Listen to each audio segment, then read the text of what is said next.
ॐ श्रीगणेशाय नमः। श्रीसरस्वत्यै नमः। ऋणहर गणेशस्तोत्र। कैलासपर्वते रम्ये शम्भुं चन्द्रार्धशेखरम् षडाम्नाय समायुक्तं पप्रच्छ नगकन्यका। पार्वत्युवाच देवेश परमेशान सर्वशास्त्रार्थपारक उपायं ऋणनाशस्य कृपया वद साम्प्रतम्। श्रीशिव उवाच सम्यक् पृष्टं त्वया भद्रे लोकानां हितकाम्यया तत्सर्वं सम्प्रवक्ष्यामि सावधानावधारय। ॐ अस्य श्रीऋणहर महागणपतिस्तोत्रस्य सदाशिवऋषिः अनुष्टुप् छन्दः। श्रीऋणहर महागणपतिर्देवता ग्लौं बीजं गः शक्तिः गौं कीलकम् मम ऋणनाशने पाठे विनियोगः। ॐ गणेश अङ्गुष्ठाभ्यां नमः। ऋणं छिन्दी तर्जनीभ्यां नमः। वरेण्यं मध्यमाभ्यां नमः। हुं अनामिकाभ्यां नमः। नमः कनिष्ठिकाभ्यां नमः। फट् करतलकरपृष्ठाभ्यां नमः। ध्यानम् सिन्दूरवर्णं द्विभुजं गणेशं लम्बोदरं पद्मदले निविष्टं ब्रह्मादिदेवैः परिसेव्यमानं सिद्धैर्युतं तं प्रणमामि देवम्।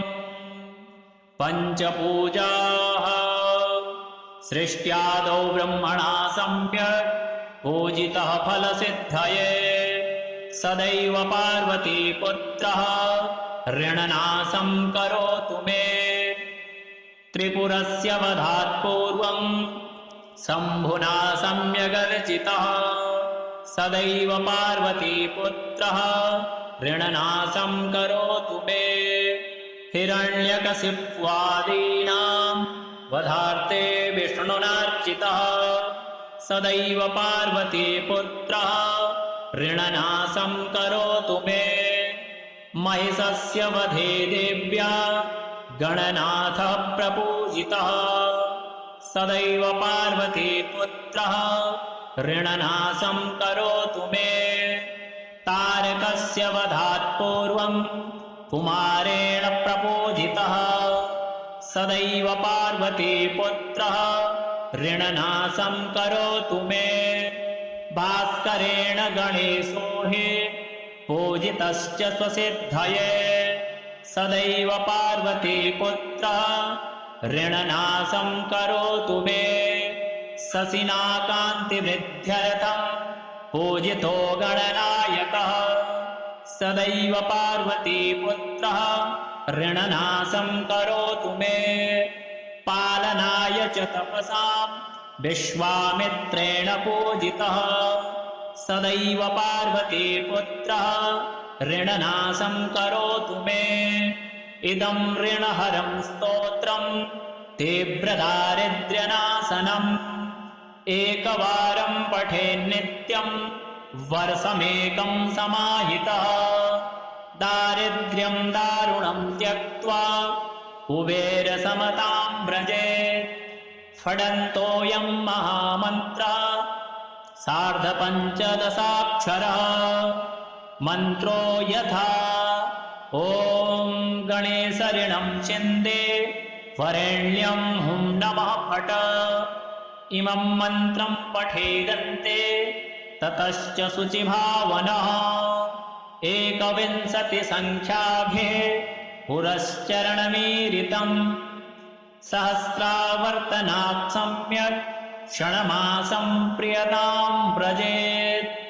बृहस्पतिसमो ज्ञाने धने धनपतिर्भवेत् अस्यैवायुतसङ्ख्याभिः पुरश्चरणमीरितम् लक्ष्यमावर्तनात् सम्यक् वाञ्छितं फलमाप्नुयात् भूतप्रेतपिशाचानां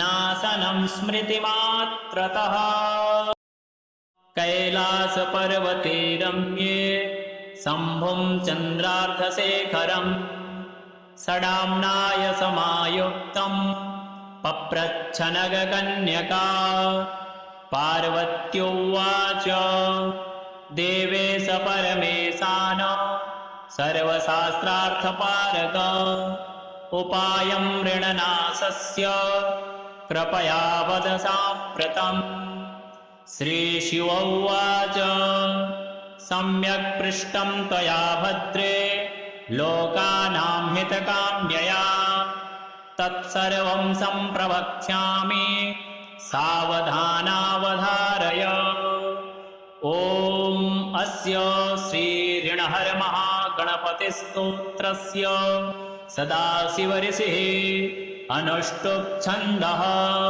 श्रीऋणहरमहागणपतिर्देवता ग्लौं बीजं गः शक्तिः गौं कीलकम् मम ऋणनाशने पाठे विनियोगः ॐ गणेश अङ्गुष्ठाभ्यां नमः ऋणं छिन्दी तर्जनीभ्यां नमः वरेण्यं मध्यमाभ्यां नमः हुं अनामिकाभ्यां नमः नमः कनिष्ठिकाभ्यां नमः फट् करतलकरपृष्ठाभ्यां नमः ध्यानम् सिन्दूरवर्णं विभुजं गणेशं लम्बोदरं पद्मदले निविष्टम् ब्रह्मादिदेवैः परिसेव्यमानं सिद्धैर्युतं तं प्रणमामि देवम् पञ्चपूजाः सृष्ट्यादौ ब्रह्मणा सम्यक् पूजितः फलसिद्धये सदैव पार्वतीपुत्रः ऋणनाशं करोतु मे त्रिपुरस्य वधात् पूर्वं शम्भुना सम्यगर्चितः सदैव पार्वतीपुत्रः ऋणनाशं करोतु मे हिरण्यकशिप्वादीनां वधार्थे विष्णुनार्चितः सदैव पार्वतीपुत्रः ऋणनाशं करोतु मे महिषस्य वधे देव्या गणनाथः प्रपूजितः सदैव पार्वतीपुत्रः ऋणनाशं करोतु मे तारकस्य वधात् पूर्वं कुमारेण प्रपूजितः सदैव पार्वतीपुत्रः ऋणनाशं करोतु मे भास्करेण गणेशो हि पूजितश्च स्वसिद्धये सदैव पार्वतीपुत्रः ऋणनाशं करोतु मे शशिना कान्तिवृद्ध्यर्थं पूजितो गणनायकः सदैव पार्वतीपुत्रः ऋणनाशं करोतु मे पालनाय च तपसां विश्वामित्रेण पूजितः सदैव पार्वतीपुत्रः ऋणनाशं करोतु मे इदं ऋणहरं स्तोत्रं तीव्रदारिद्र्यनाशनम् एकवारं पठेन्नित्यं वर्षमेकं समाहितः दारिद्र्यं दारुणं त्यक्त्वा कुबेरसमतां व्रजेत् फडन्तोऽयं महामन्त्रः सार्धपञ्चदशाक्षरः मन्त्रो यथा ॐ गणेशऋणं छिन्दे वरेण्यं हुं नमः फट इमं मन्त्रं पठेदन्ते ततश्च शुचिभावनः 21 संख्याभिः पुरश्चरणमीरितम् सहस्रावर्तनात् सम्यक् क्षणमासं प्रियतां व्रजेत् बृहस्पतिसमो ज्ञाने धने धनपतिर्भवेत् अस्यैवायुतसङ्ख्याभिः पुरश्चरणमीरितम् लक्षमावर्तनात् सम्यक् वाञ्छितं फलमाप्नुयात् भूतप्रेतपिशाचानां नाशनं स्मृतिमात्रतः कैलासपर्वते रम्ये शम्भुं चन्द्रार्धशेखरम् षडाम्नाय समायुक्तं पप्रच्छ नगकन्यका पार्वत्युवाच देवेश परमेशान सर्वशास्त्रार्थपारग उपायं ऋणनाशस्य कृपया वद साम्प्रतम् श्रीशिव उवाच सम्यक् पृष्टं त्वया भद्रे लोकानां हितकाम्यया तत्सर्वं सम्प्रवक्ष्यामि सावधानावधारय ॐ अस्य श्रीऋणहरमहागणपतिस्तोत्रस्य सदाशिवऋषिः अनुष्टुप् छन्दः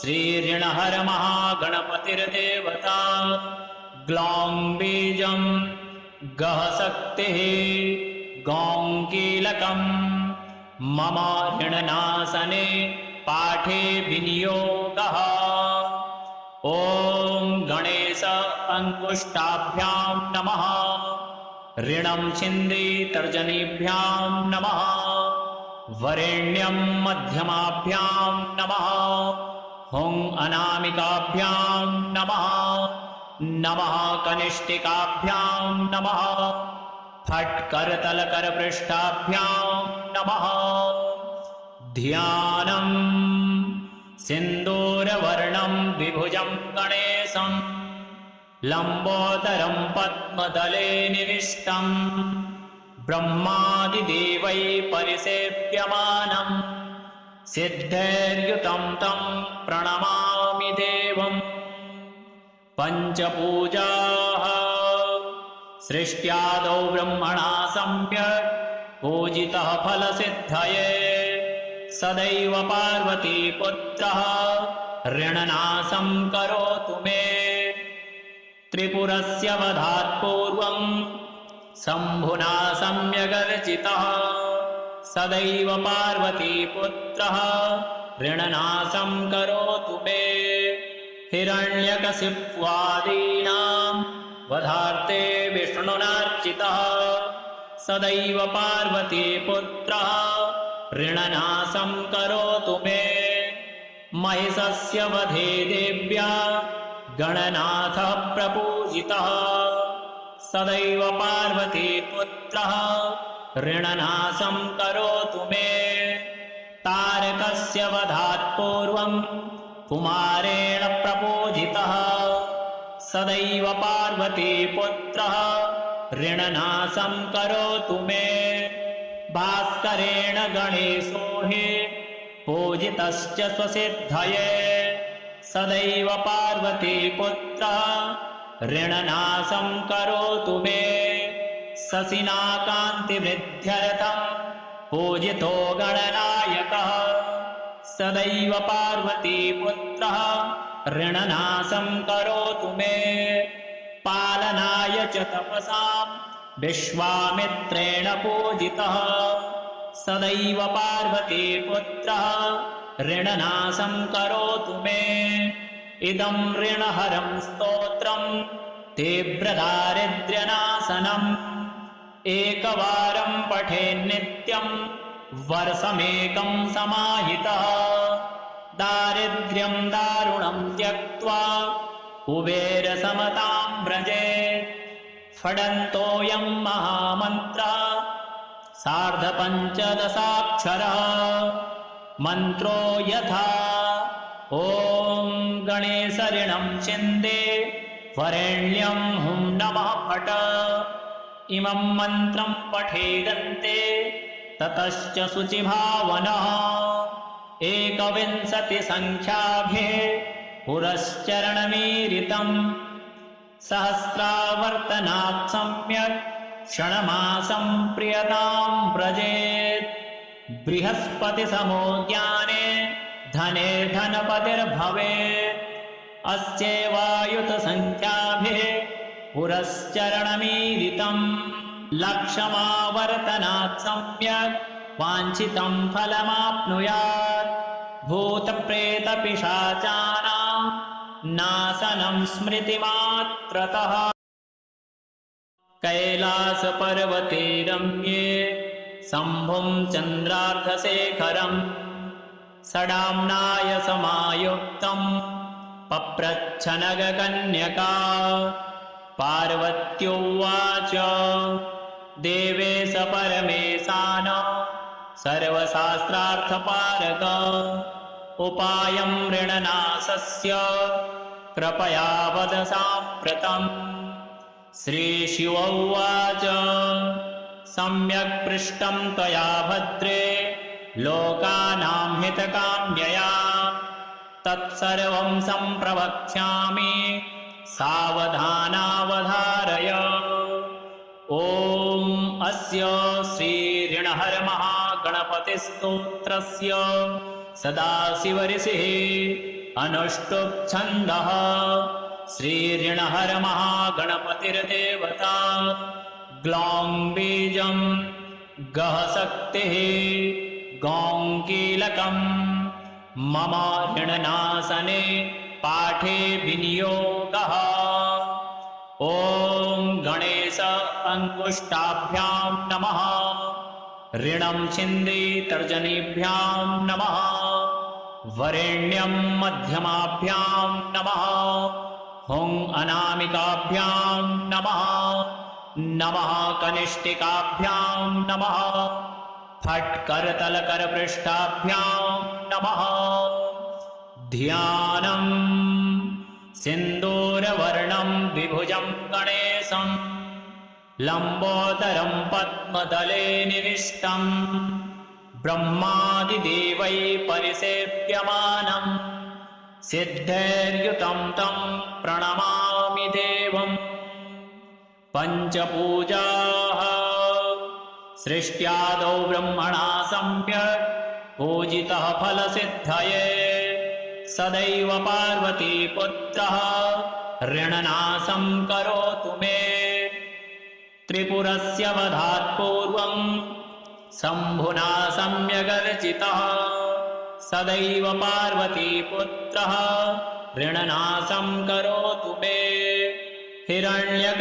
हिरण्यकशिप्वादीनां वधार्थे विष्णुनार्चितः सदैव पार्वतीपुत्रः ऋणनाशं करोतु मे महिषस्य वधे देव्या गणनाथः प्रपूजितः सदैव पार्वतीपुत्रः ऋणनाशं करोतु मे तारकस्य वधात् पूर्वं कुमारेण प्रपूजितः सदैव पार्वतीपुत्रः ऋणनाशं करोतु मे भास्करेण गणेशो हि पूजितश्च स्वसिद्धये सदैव पार्वतीपुत्रः ऋणनाशं करोतु मे शशिना कान्तिवृद्ध्यर्थं पूजितो गणनायकः सदैव पार्वतीपुत्रः ऋणनाशं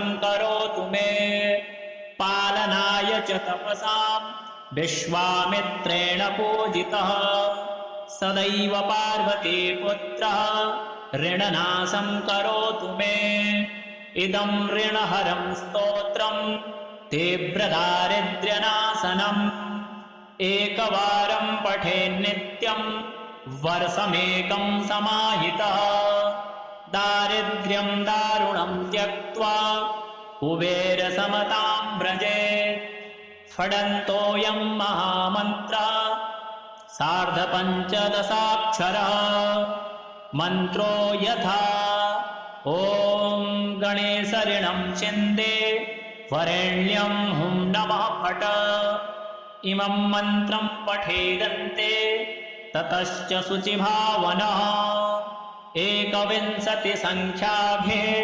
पुरश्चरणमीरितम् सहस्रावर्तनात् सम्यक् क्षणमासं प्रियतां व्रजेत् बृहस्पतिसमो ज्ञाने धने धनपतिर्भवेत्। अस्यैवायुतसङ्ख्याभिः पुरश्चरणमीरितम् लक्षमावर्तनात् सम्यक् वाञ्छितं फलमाप्नुयात्। भूतप्रेतपिशाचानां नाशनं स्मृतिमात्रतः। कैलासपर्वते रम्ये शम्भुं चन्द्रार्धशेखरम् षडाम्नाय समायुक्तं पप्रच्छ नगकन्यका। पार्वत्युवाच देवेश परमेशान सर्वशास्त्रार्थपारक उपायं ऋणनाशस्य कृपया वद साम्प्रतम्। श्रीशिव उवाच सम्यक् पृष्टं त्वया भद्रे लोकानां हितकाम्यया तत्सर्वं सम्प्रवक्ष्यामि सावधानावधारय।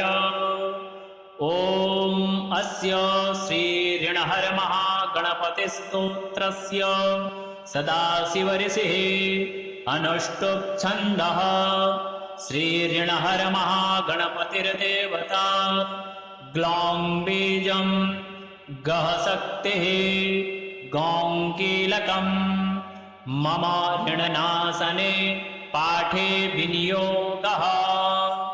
ॐ गणेश अङ्गुष्ठाभ्यां नमः। ऋणं छिन्दी तर्जनीभ्यां नमः। वरेण्यं मध्यमाभ्यां नमः।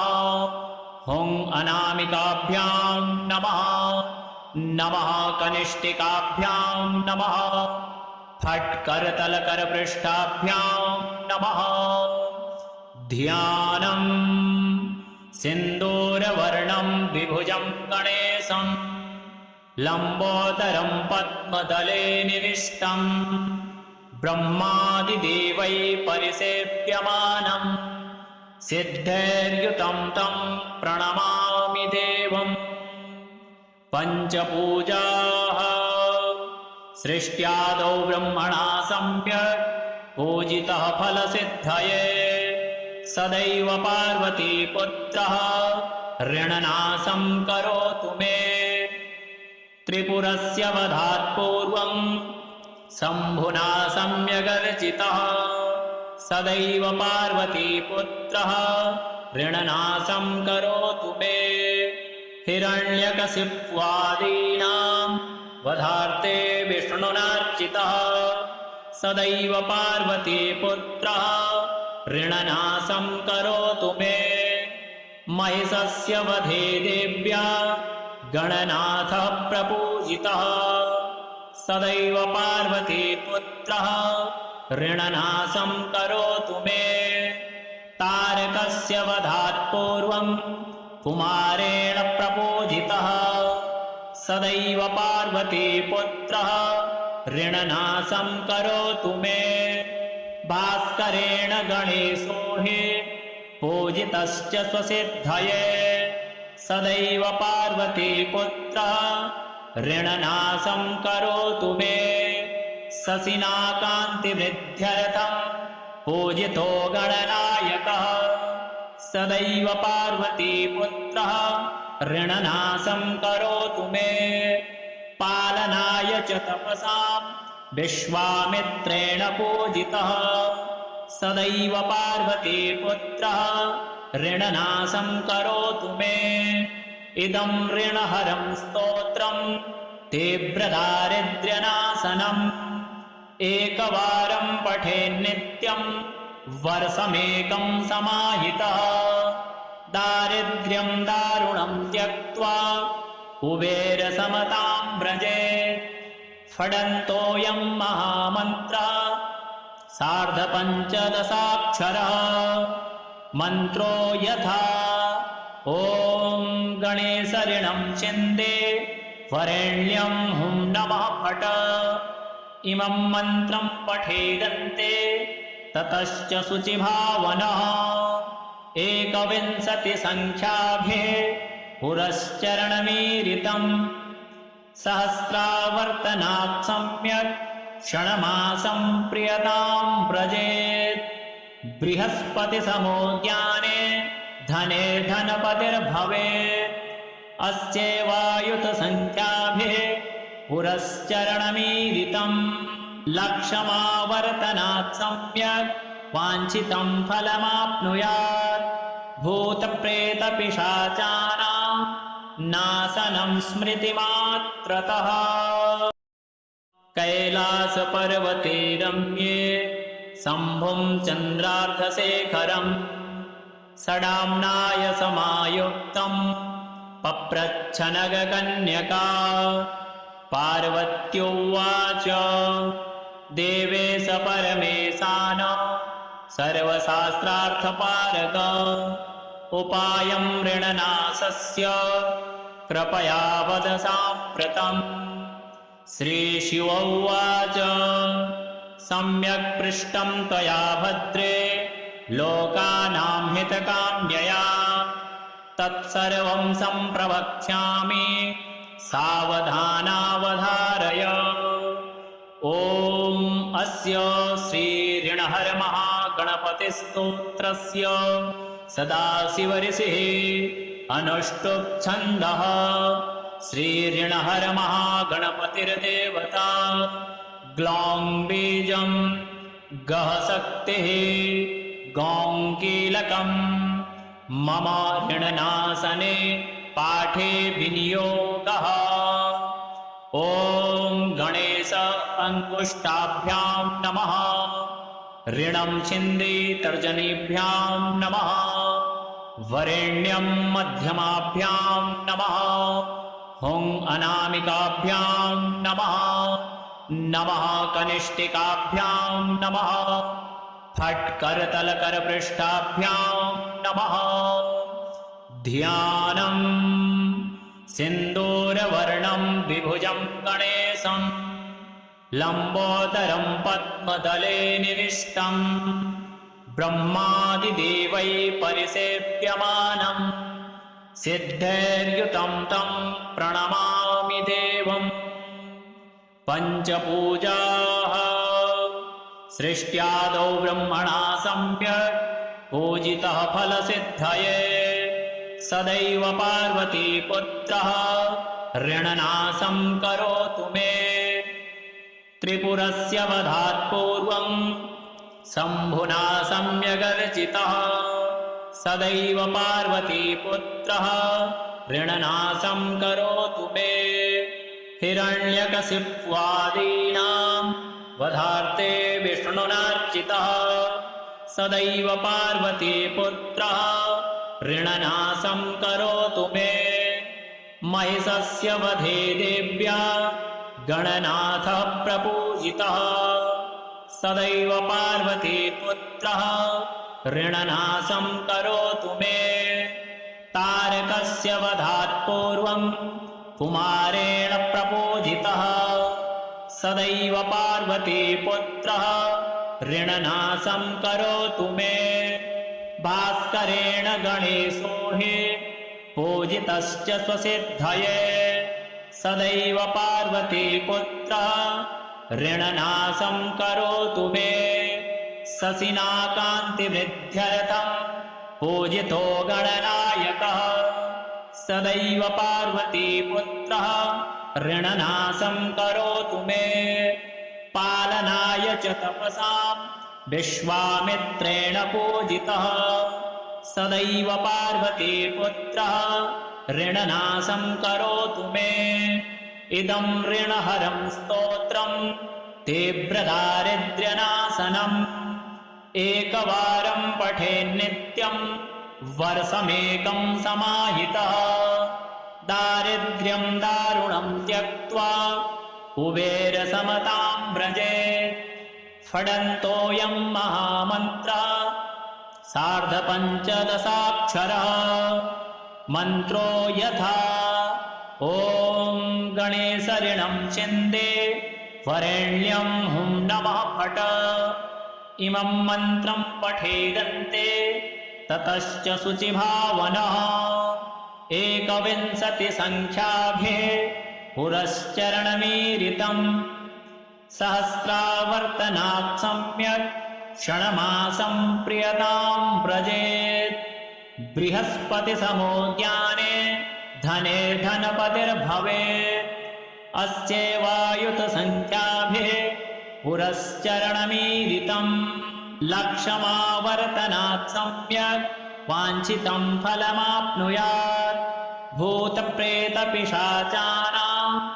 नाशनं स्मृतिमात्रतः कैलासपर्वते रम्ये शम्भुं चन्द्रार्धशेखरम् षडाम्नाय समायुक्तं पप्रच्छ नगकन्यका पार्वत्युवाच देवेश परमेशान सर्वशास्त्रार्थपारक उपायं ऋणनाशस्य कृपया वद साम्प्रतम् श्रीशिव उवाच सम्यक् पृष्टं त्वया भद्रे लोकानां हितकाम्यया तत्सर्वं सम्प्रवक्ष्यामि सावधानावधारय ॐ अस्य श्रीऋणहरमहागणपतिस्तोत्रस्य सदाशिवऋषिः अनुष्टुप् छन्दः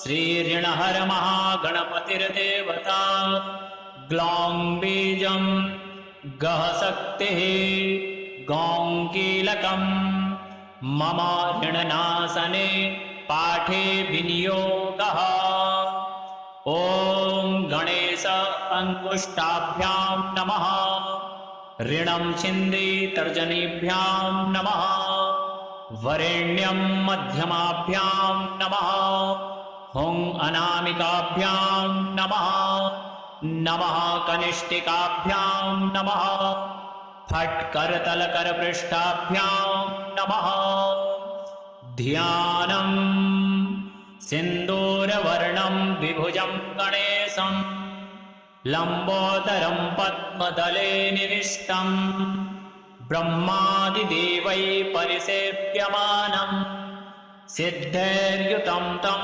प्रणमामि देवम् पञ्चपूजाः सृष्ट्यादौ ब्रह्मणा सम्यक् पूजितः फलसिद्धये सदैव पार्वतीपुत्रः ऋणनाशं करोतु मे त्रिपुरस्य वधात् पूर्वं शम्भुना सम्यगर्चितः सदैव पार्वतीपुत्रः ऋणनाशं करोतु मे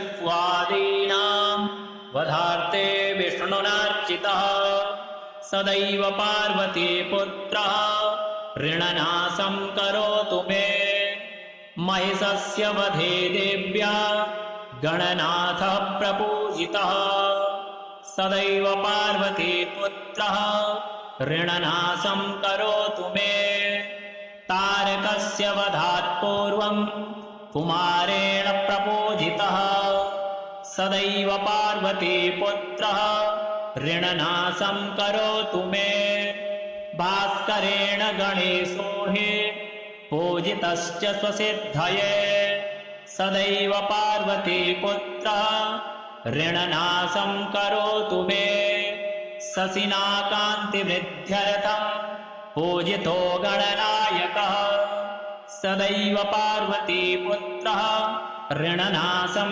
करोतु मे पालनाय च तपसां विश्वामित्रेण पूजितः सदैव पार्वतीपुत्रः ऋणनाशं करोतु मे इदं ऋणहरं स्तोत्रं तीव्रदारिद्र्यनाशनम् एकवारं पठेन्नित्यं वर्षमेकं समाहितः दारिद्र्यं दारुणं त्यक्त्वा कुबेरसमतां व्रजेत् फडन्तोऽयं महामन्त्रः सार्धपञ्चदशाक्षरः मन्त्रो यथा ॐ गणेशऋणं छिन्दे वरेण्यं हुं नमः फट इमं मन्त्रं पठेदन्ते ततश्च शुचिभावनः 21 संख्याभिः पुरश्चरणमीरितम् सहस्रावर्तनात् सम्यक् क्षणमासं प्रियतां व्रजेत् बृहस्पतिसमो ज्ञाने धने धनपतिर्भवेत् अस्यैवायुतसङ्ख्याभिः पुरश्चरणमीरितम् लक्षमावर्तनात् सम्यक् वाञ्छितं फलमाप्नुयात् भूतप्रेतपिशाचानां नाशनं स्मृतिमात्रतः कैलासपर्वते रम्ये शम्भुं चन्द्रार्धशेखरम् षडाम्नाय समायुक्तं पप्रच्छ नगकन्यका पार्वत्युवाच देवेश परमेशान सर्वशास्त्रार्थपारक उपायं ऋणनाशस्य कृपया वद साम्प्रतम् श्रीशिव उवाच सम्यक् पृष्टं त्वया भद्रे लोकानां हितकाम्यया तत्सर्वं सम्प्रवक्ष्यामि सावधानावधारय ॐ अस्य श्रीऋणहरमहागणपतिस्तोत्रस्य सदाशिवऋषिः अनुष्टुप् छन्दः श्रीऋणहरमहागणपतिर्देवता ग्लौं बीजं गः शक्तिः गौं कीलकं मम ऋणनाशने पाठे विनियोगः ॐ गणेश अङ्गुष्ठाभ्यां नमः ऋणं छिन्दी तर्जनीभ्यां नमः वरेण्यं मध्यमाभ्यां नमः हुं अनामिकाभ्यां नमः नमः कनिष्ठिकाभ्यां नमः फट् करतलकरपृष्ठाभ्यां नमः ध्यानम् सिन्दूरवर्णं विभुजं गणेशं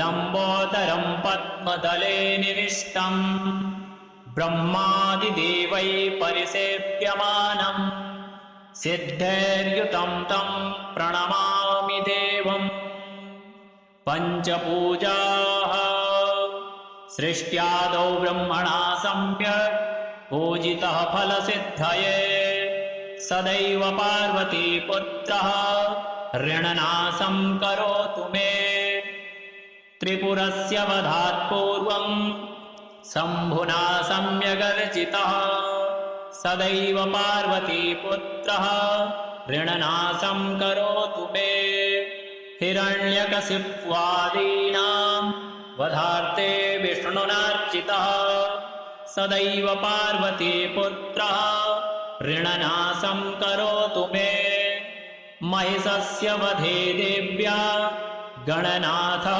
प्रपूजितः सदैव पार्वतीपुत्रः ऋणनाशं करोतु मे तारकस्य वधात् पूर्वं कुमारेण प्रपूजितः सदैव पार्वतीपुत्रः ऋणनाशं करोतु मे भास्करेण गणेशो हि पूजितश्च स्वसिद्धये सदैव पार्वतीपुत्रः ऋणनाशं करोतु मे शशिना कान्तिवृद्ध्यर्थं पूजितो गणनायकः सदैव पार्वतीपुत्रः ऋणनाशं करोतु मे पालनाय च तपसां विश्वामित्रेण पूजितः सदैव पार्वतीपुत्रः ऋणनाशं करोतु मे इदं ऋणहरं स्तोत्रं